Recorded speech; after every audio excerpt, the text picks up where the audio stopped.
lamun payu luas manjung. Inggih, ide dane sareng sami hidup berdasarkan atas cinta kasih dimanapun Anda sekarang ini berada, dan kehidupan kita mesti didasari atas kerendahan hati. Jangan sampai kita hidup itu penuh dengan kesombongan. Nah, kesombongan ini itu ada 3 level. Pertama adalah kesombongan fisik atau kesombongan kepemilikan. Ya, saya lebih punya dari yang lainnya, saya lebih cantik, saya lebih bagus. Ini semuanya itu adalah kesombongan. Kesombongan yang nomor 2 itu adalah kesombongan pengetahuan. Saya lebih mampu, saya lebih bisa, dan lain sebagainya. Dan kesombongan nomor 3 itu adalah kesombongan kebaikan. Sudah merasa memberikan sesuatu yang lebih baik daripada orang lain dan lain sebagainya. Ya. Nah, bagi Anda yang saat ini sedang mencari yang namanya kesucian, yang sedang melakukan satu pembersihan dari karma-karma, ya. Dan memang itulah yang sebaiknya, bahwasanya yang harus kita kejar adalah ilmu pengetahuan. Anteng eta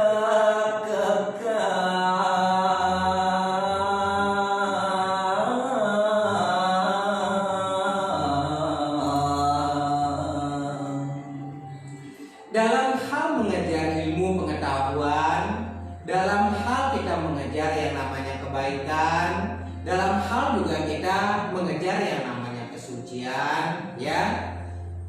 Satu-satunya cara yang harus kita lakukan itu adalah dengan kerja keras, dengan kerja cerdas, dengan kerja ikhlas. Termasuk juga di dalamnya adalah dilandasi dengan kedisiplinan dan keteguhan hati.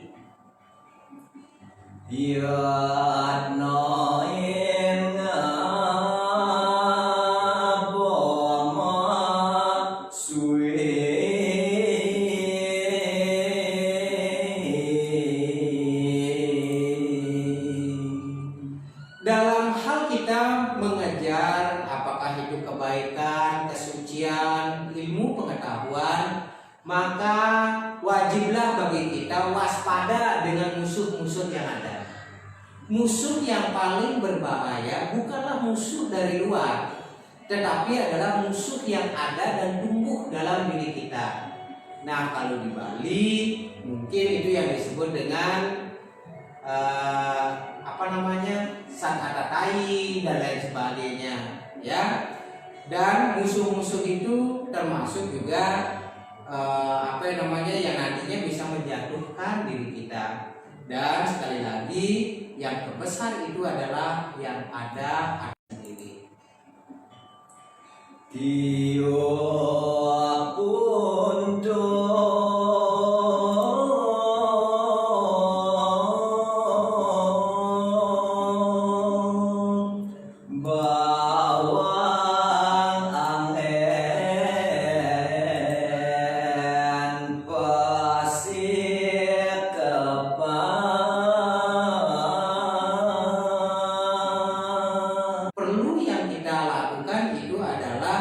Meningkatkan karisma kita, meningkatkan cara kita berbicara, meningkatkan cara kita memperlakukan diri sendiri dan orang lain dengan baik, ya, sehingga antara diri kita dengan orang lain itu bisa hidup berdampingan, bisa hidup selaras, ya. Dan siapapun Anda temui dan kapanpun, ya, maka sambutlah mereka dengan muka yang sumringah, dengan muka yang senang, dengan muka yang gembira ya, dan termasuk juga dengan hati yang jujur. Oke, baik Bapak Ibu sekalian dan teman-teman sekalian, kembali lagi bersama kita di sini pada malam hari ini pada Fokus Solution Indonesia. Dan tentu juga kita telah bersama dengan Bapak Ade Swinton, yaitu the only HR practitioner who is selling expert. Dan pada kesempatan pada malam hari ini, yaitu kita akan membahas topik Pak Made, yaitu yang berkaitan dengan begitu mudah mempengaruhi orang lain dengan hipnosis. Oke, jadi mungkin teman-teman di sini ingin tahu gitu Pak Made mengenai hipnosis, hipnoterapi sebetulnya itu apa? Kalau anggapan masyarakat umumnya bahwa dikatakan kena hipnotis kan gitu ya. Sebenarnya yang namanya hipnosis itu adalah memang sederhana sekali. Pada saat Anda nonton acara TV sampai Anda tidak ngeh ada orang yang lewat, berarti Anda pada saat itu sedang terhipnotis oleh acara di televisi tersebut. Demikian juga pada saat Anda ngelamun misalnya gitu ya, sampai tidak mendengarkan panggilan orang lain. Nah, pada saat itu juga Anda sedang terhipnotis oleh pikiran Anda. Gitu. Jadi sederhana sekali misalnya nih. Saya minta sekarang, Arta, coba angkat tangan kanannya kayak begini. Nah, kenapa Anda mengangkat tangan seperti itu? Karena ada perintah dari Bapak. Anda terpaksa nggak? Nah, itulah hipnosis. Itulah hipnosis. Jadi, apa yang kita perintahkan kepada diri kita, termasuk pada orang lain, dan dilakukan secara sukarela, nah itu adalah merupakan sebuah proses hipnosis. Jadi, hipnosis itu adalah bagaimana kita berkomunikasi dengan diri sendiri dan orang lain dan langsung ke bawah sadarnya.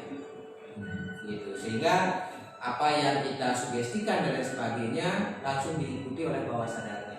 Gitu. Nah, orang yang melakukan proses hipnosis itulah yang disebut dengan hipnotis. Sedangkan pada saat kita membantu diri sendiri dan orang lain untuk sembuh, untuk keluar dari kendala-kendala emosi, kendala-kendala mental dan lain sebagainya, maka itulah yang disebut dengan hipnoterapi. Yaitu kita menterapi diri sendiri dan orang lain dengan menggunakan hipnosis. Itu ya. Oke, jadi Pak Made tadi sudah jelaskan terkait dengan hipnosis dan hipnotis itu. Dan sebenarnya apa sih manfaat yang bisa mungkin teman-teman ingin mempelajari, ingin mengetahui lebih dalam tentang hipnosis dan juga hipnoterapi? Oke, manfaatnya banyak sekali. Contohnya gini, Anda pernah mengalami satu peristiwa nggak, di mana pada saat mengalami peristiwa tersebut memunculkan satu perasaan negatif, misalnya marah, kesal, sedih, dan sebagainya. Pernah. Masih ingat nggak peristiwa itu? Peristiwa pada saat Nggak usah diceritakan, masih ingat nggak? Masih. Kalau misalnya sekarang Anda ingat peristiwa itu, yang muncul sekarang apa? Perasaan masih kesal. Ya. Apa yang dikatakan oleh hati Anda begitu mengingat peristiwa tersebut dan ada satu emosi kesal yang dikatakan oleh pikiran Anda apa? Seharusnya bisa melakukan lebih baik. Dan karena memang itu adalah sebuah kepercayaan, jadinya seharusnya kejadian tersebut nggak terjadi. Oke, coba sekarang gini, pernah melihat sekuntum bunga nggak? Pernah melihat ada kupu-kupu di sekuntum bunga itu nggak? Pernah. Coba sekarang bayangkan, Arta itu tangkap kupu-kupunya dengan pikiran aja, ditangkap kupu-kupunya. Kira-kira reaksi kupu-kupu itu apa? Dia akan mungkin menjauh. Dan pada saat kamu udah tangkap nih kupu-kupunya, Diam. diam. Reaksi kupu-kupu kira-kira gimana? Mau melepaskan diri, Berontak dan sebagainya ya. berontak. Nah, berontak. Nah, sekarang coba tarik nafas yang panjang. Tahan 3, 2, 1. Imajinasikan melepas kupu-kupu itu, termasuk melepas emosi yang tadi Anda rasakan. 1, 2, 3 lepas. Oke. Nah, sekarang coba ingat lagi sekarang peristiwa yang tadi kamu ingat. Perasaan yang muncul apa sekarang? Lebih lega, Nah, lebih tenang. ya. Nah, begitu mudahnya perasaan kita itu mempengaruhi diri kita sehingga memunculkan emosi negatif dan sebagainya, ya. Karena itu adalah merupakan permainan emosi, permainan pikiran, maka kita pun bisa melakukan trigger terhadap emosi, terhadap pikiran itu yang tadinya negatif menjadi positif. Nah, pada saat frame of mind kita, ya, itu berubah, emosi kita berubah, maka makna dari pengalaman yang tadi menyedihkan pun itu berubah menjadi pengalaman yang lebih positif. Itu salah satu manfaatnya. Manfaat yang lain banyak, ya, untuk menangani misalnya fobia, adiktif, bisa kita tangani itu dengan metode hipnoterapi. Adiktif itu banyak, termasuk yang kecanduan merokok, kecanduan game dan lain sebagainya, gitu ya. Nah, termasuk juga bisa kita untuk menangani satu gangguan-gangguan psikologis, ya, atau mental. Contohnya apa misalnya itu OCD misalnya, obsessive compulsive disorder, atau orang yang merasa takut yang berlebihan, itu bisa kita tangani juga seperti itu. Termasuk juga yang non klinis, misalnya apa, supaya lebih mudah mencapai karir yang lebih baik, supaya kalau manajer, ya, lebih mudah mengarahkan anak buah, ya. Kalau bagi HRD seperti kamu ini, ya, bisa lebih mudah menjaga hubungan industrial biar bisa menjadi lebih harmonis, ya. Atau misalnya dalam hubungan suami istri biar lebih mudah menjadi lebih harmonis di dalam rumah tangga, ya, biar lebih mudah mendidik anak yang disebut dengan hypnoparenting, ya. Termasuk juga hal-hal yang lainnya, melahirkan misalnya, supaya melahirkan dengan perasaan yang bahagia, bukan perasaan yang takut, bukan perasaan yang sakit, tapi perasaan yang bahagia, yaitu di hypnobirthing, ya. Nah, banyak lagi, termasuk juga bagaimana Anda bisa lebih mudah untuk mencapai tujuan-tujuan yang diinginkan. Termasuk juga menghilangkan rasa nyeri, pain management. Itu bisa kita gunakan dengan metode hipnoterapi ini. Banyak sekali manfaatnya. Hampir semua aspek kehidupan kita bisa kita gunakan dengan metode hipnoterapi. Termasuk hiburan, itu bisa. Stage hypnosis, itu bisa. Jadi tadi Pak Made jelaskan terkait dengan hipnosis itu sebuah metode. Apakah langsung mempengaruhi alam bawah sadar seseorang ketika orang tersebut ingin mempelajari hipnoterapi atau hipnosis itu? Ada tahapan-tahapannya. Ada tahapan-tahapannya. Jadi tahapan yang di awal itu pasti kita akan lakukan interview dulu. Kalau misalnya hipnoterapi, masalah yang ingin dipecahkan itu apa, dan kita harus tahu dulu. Termasuk juga kita harus tahu predikat orang itu apa. Predikat itu ada 3 tuh. Kita bagi 3 aja lah predikat itu. Kalau orang visual, maka nanti kita gunakan kalimat-kalimat yang visual. Kalau orang itu auditori, kita gunakan kalimat-kalimat yang auditori. Kalau kinestetik, maka kita gunakan kalimat-kalimat yang kinestetik. Contohnya gini, orang yang visual, kalimat-kalimatnya akan menjadi seperti ini, ya. Coba Anda lihat, itu visual, ya. Atau coba Anda gambarkan dalam pikiran Anda. Nah, itu orang visual, ya. Orang auditori, dengarkan suara-suara yang Anda dengarkan di ruangan ini. Nah, itu auditori. Termasuk juga misalnya kinestetik, ya, rasakan dan lain sebagainya, gitu. Jadi orang yang visual gunakan bahasanya visual, auditori gunakan bahasanya auditori, kinestetik kita gunakan bahasanya kinestetik. Nah, setelah itu kita harus latih dulu orangnya. Itu harus ada trainingnya dulu. Jadi kalau dari sisi praktisi hipnoterapi meyakini bahwa, ya, ada orang yang mudah menerima sugesti, ada orang yang medium menerima sugesti, dan ada orang yang susah menerima sugesti. Mudah itu 10%, susah itu 10%, 80% itu medium. Sehingga apakah ada orang yang tidak bisa dihipnotis? Tergantung apa? Tergantung orangnya yang menghipnotis. Gitu, ya. Harus ada building rapport dulu dan sebagainya. Saya akan kasih contoh lah. ya. Mungkin Sarah bisa datang ke sini bagaimana caranya apa namanya melakukan building rapport, setelah itu melakukan latihan-latihan dulu lah sebelum kita melakukan proses hipnosis itu sendiri. Karena di proses hipnosis setelah kita lakukan wawancara latihan, baru kita lakukan induksi, setelah itu deepening, setelah itu sugesti, baru terminasi. Oke, coba di sini ya, bisa ditaruh handphonenya ya. Nah, duduknya yang enak, duduknya yang enak. Oke. Nah yang pertama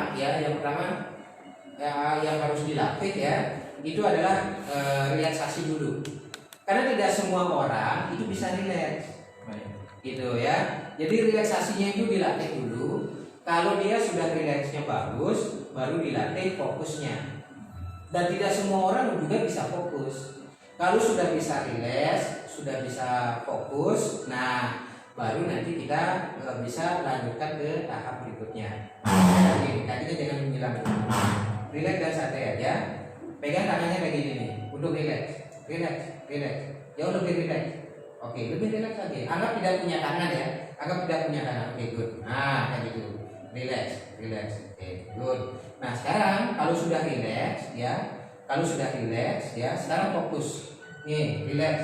Tapi fokusnya di sini ya. Tapi ini rileks. Terus rileks ya. Rileks, tapi fokus. Dan sekarang tidur. 3, 2, 1. Oke, telah masuki tidur Anda jauh lebih dalam lagi. Dan benar-benar Anda sekarang memasuki tidur Anda yang sangat-sangat dalam. Dan dalam hitungan ketiga justru Anda memasuki mimpi Anda yang sangat-sangat dalam. 3, 2, 1, masuki mimpi Anda. Benar-benar Anda masuki mimpi Anda. Coba Anda pegang tangannya. Angkat tangannya. Nah, gimana? Lemas kan?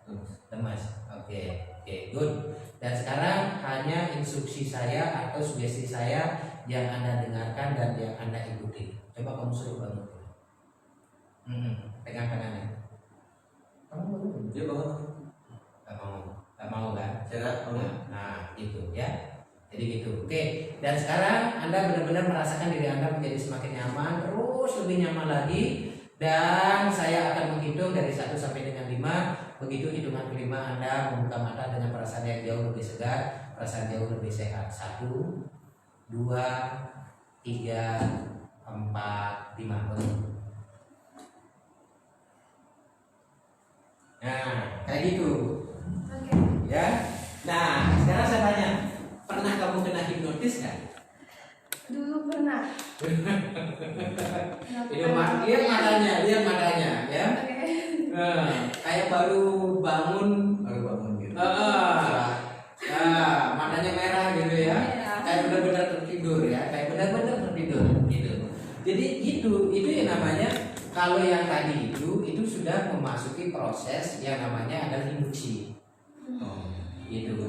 Memberikan Diinduksi dimasuki gininya.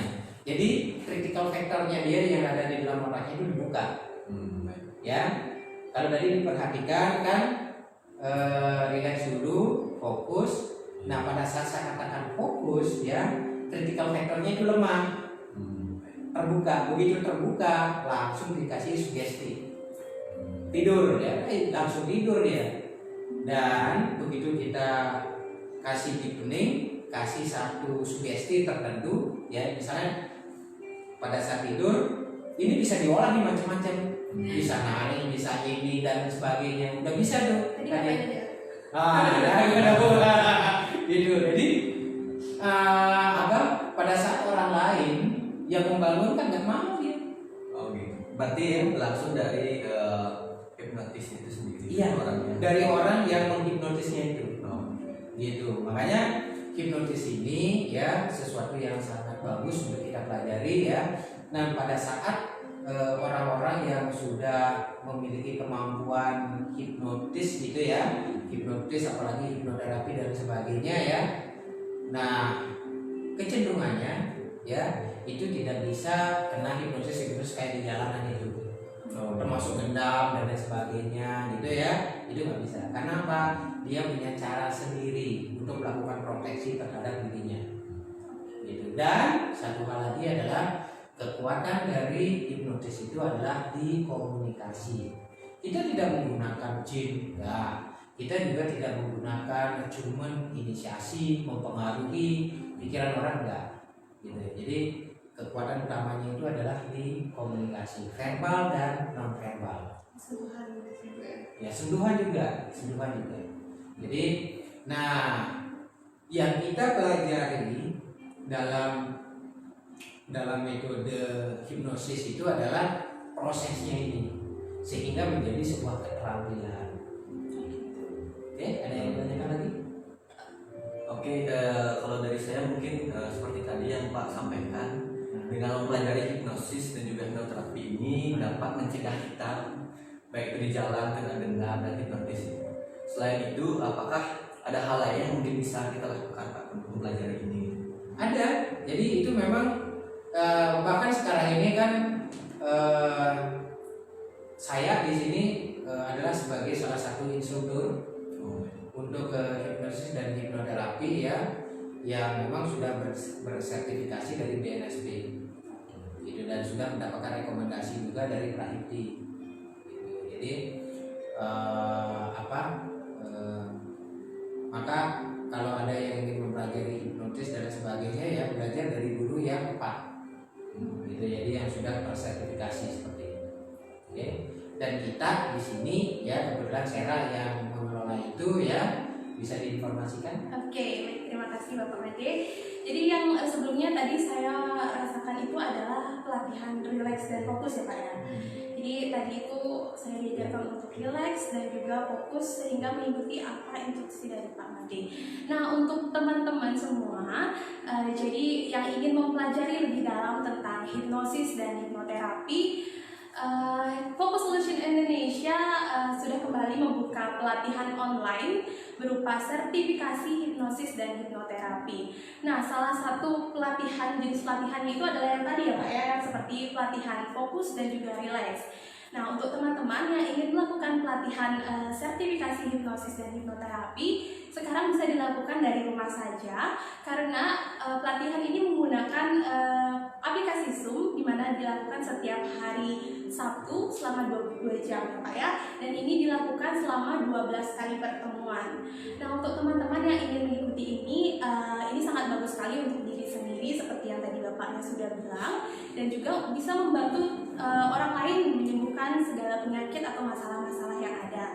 Selain itu, teman-teman yang ingin mengikuti pelatihan ini akan ada temu darat bersama Bapak Made Swenten, di mana akan memperdalam lagi tentang ilmu hipnosis dan hipnoterapi sehingga teman-teman yang mengikuti pelatihan ini akan menjadi jauh lebih profesional ya Pak ya. Kira-kira seperti itu dulu dari Focus Solution Indonesia, dan jika teman-teman ingin tertarik mengikuti pelatihan ini bisa menghubungi langsung Focus Solution Indonesia atau langsung menghubungi saya untuk menanyakan hal yang lebih dalam lagi atau pertanyaan-pertanyaan lainnya dengan menghubungi saya di 081 327 14774. Nanti ada kayak flyer atau informasinya nggak? Tentu ada Pak. Jadi kita akan mulai sebarkan informasinya mulai besok. Jadi kita akan informasikan ke teman-teman terkait apa saja fasilitas yang didapatkan, terus juga kegiatannya seperti apa, modulnya apa saja, kita akan sampaikan ke media sosial Pak. Gitu. Nah, coba misalnya kalau dengan mempelajari hipnosis dan hipnoterapi ini juga mempercepat Anda untuk bisa menguasai public speaking. Ya, jadi ya ini merupakan satu latihan lah, gitu ya. Nah, pada saat public speaking kan nggak boleh begitu, ya. Nah, public speakingnya dilihat di apa, harus melihat kamera di sana kan, ya kameranya, dan sekarang kamu lengket di kursi, nggak bisa berdiri. Coba berdiri, semakin berusaha berdiri semakin lengket, terus kakinya menjadi semakin lemes, nggak bisa benar-benar nggak bisa berdiri. Coba berusaha berdiri sekarang. Udah, sesimu udah selesai dan kamu sudah di sana. Nah, ya, coba berusaha berdiri sekarang. Tidak bisa. Dan sekarang juga kamu nggak bisa ngomong. Lupa dengan kata-kata dan sebagainya, kamu nggak bisa ngomong. Nah, coba tutup sekarang acaranya. Nggak bisa ngomong. nggak bisa ngomong. Oke, good gitu ya. Dan kakinya juga lengket gitu ya. Terus nggak bisa ngomong dan sekarang lupa dengan nama karena nggak bisa ngomong, nggak diberi nama juga nggak bisa gitu. Silakan bro, acaranya kita udah selesai. Oke, baik. Ini sekarang yang Oke, dari saya silahkan. Silakan. Oke, good Mungkin sudah tersampaikan. 1, 2, 3 normal kembali. Silakan bro, acaranya. Baik, terima kasih. Mungkin itu dia dari kami dan juga lupa ya. Mungkin kita akan bertemu di video selanjutnya dengan topik-topik yang menarik tentunya juga buat teman-teman semua. Jangan lupa juga untuk mengikuti kami di Focus Solution Indonesia di Facebook fanpage dan juga di Instagram kami di Focus Solution Indonesia. Kami akan memberikan informasi-informasi menarik terkait hipnosis, healing, soft skill dan tentang buku-buku motivasi tentunya ya Pak ya. Baik, terima kasih. Mungkin sekian Terima dari kasih. kami. Sampai jumpa. Ya.